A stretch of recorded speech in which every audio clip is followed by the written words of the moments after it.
Hi, my name is Alan Murphy, and I'm the head of the customer service department here at Jawku. Thank you for your recent purchase of the Jawku Speed Auto. Today, this video is designed to help you pair your Jawku and to get you on the field using your Jawku Speed quicker. The first step in this process is to go to your phone's general settings. You want to make sure that your phone is completely up to date. If you do need a new software update, please download and install that new software. After downloading and installing that new software, please go to your App Store or Google Play Store and download the Jawku app. Once the Jawku Speed app is done installing, please open up the Jawku Speed app. Allow Jawku to have access to your Bluetooth, as this is a crucial part in connecting the Jawku Speed to your device. Once that's done, you can create an account using your email or Facebook account to get started. Once you have successfully logged into your Jawku account, your system should be searching for sensors. Now you want to press the button on the Jawku watch to turn it on. Those two beeps signify that the system is on and should be able to connect to your device. If you do not see your sensor serial number pop up, please hit skip in the top right hand corner and go to the My Jawku tab in the bottom right hand corner of the app. Then hit pair. Now that your Jawku Speed is successfully connected, you should be able to go to the My Jawku tab in the bottom right hand corner of the app. There, you will see a bullet icon showing that the Jawku Speed is connected. You will also see your version number, if you need any updates for your Jawku Speed, and how strong the connection is between the phone and the sensor. Unless instructed otherwise, please update your Jawku Speed's firmware if needed. Now that the Jawku Speed's update is complete, you should be able to go to the bottom left-hand corner where it says Test. There, you'll see Speed, Agility, and Build-A-Drill. Speed is all of your linear sprints, Agility is your 5, 10, 5, and 3-cone drill, and Build-A-Drill is a customizable drill builder for athletes, coaches, and physical therapists to create the drills that they run with their athletes. To get started with the system, we're going to select a simple speed test. There, you'll select Speed. Choose a variety of distances. For me, I'm going to choose 40. And then you have movement start or audible start. Movement is when the athlete first takes off, the time starts. Audible is our 3-beep system. The third beep is always random, that way the athlete can never guess it, and gives you the reaction time of the athlete out of the blocks. I'm going to select movement to start. Then hit next. Once you've created that test, Jawku should ask you to go through a series of prompts, like allow Jawku to access your camera. Make sure that the camera remains clear at all times. Afterwards, you should get to your big orange ready button on the screen. Now that we're at our big orange ready button, we have our Jawku Speed holder. This we would place on the ground at the finish line with the selfie camera facing on where the athlete is going to be running by. Note that the holster does have two sides to it, so you want to find out what side fits your phone the best. Each phone should be standing upright with a little bit of a tilt back on the system, but not too much.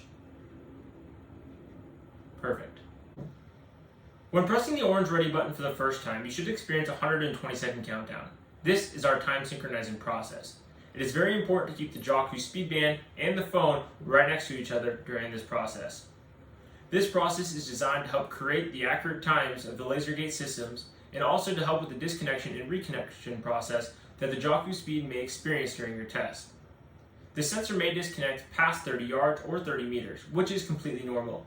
The system is designed to automatically reconnect to the system once the athlete or coach comes back into range with the Jawku Speed. Now that the 120-second countdown is complete, you should notice a blank camera. It is very important to make sure that no athletes, coaches, or other pedestrians are crossing the interface of the camera now that the camera is live. From here, the athlete should go back to the start with the Jawku Speed in hand. You want to make sure that the camera is clear at all times, making sure that no pedestrians, coaches, or other athletes are walking in front of that camera interface. If so, the athlete could experience error messages such as something has triggered the camera early. Also, if the athlete is in the middle of a test and someone crossed the interface of the camera will pick up that other person as the athlete, giving them a highly inaccurate result because the athlete is not the one setting off the time, it was the pedestrian, coach, or athlete that walked in front of the camera during the athlete's run. Now that we understand to keep the camera clear at all times, it is now time to do our movement mode demo.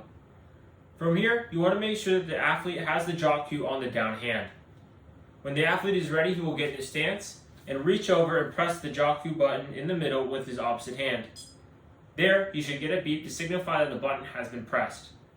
Once the athlete is ready to take off, you should experience a beep to signify that the test has started. When the athlete runs by, he should get his laser accurate result based off the time he took off and the time he crossed the interface of the camera. For those of you who selected audible mode or are interested in using audible mode, here's your demonstration. You still want to make sure that the Jawku Speed is on the down hand of the athlete. Once the athlete is ready, he will reach over and press the button on the Jawku Speed, getting that short little beep to signify that the button is pressed. Now, the athlete should experience 3 little beeps. There's 1, there's 2, there's 3. So now on that 3rd beep, the athlete wants to take off and run, and when he crosses the interface of the camera, he should get his laser accurate result. Now, if you experience a long kind of screeching beep, that is our false start mechanism. Therefore, you either took off too early or took off too late after that 3rd beep. If that happens, you want to go back to the start, press the Jawku button again, and restart the test. Now, let's go over the build a drill section of the Jawku speed.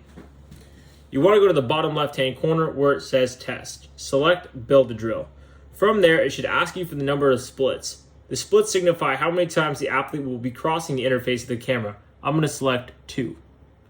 From there, it should ask you for movement or audible. I'm going to select movement.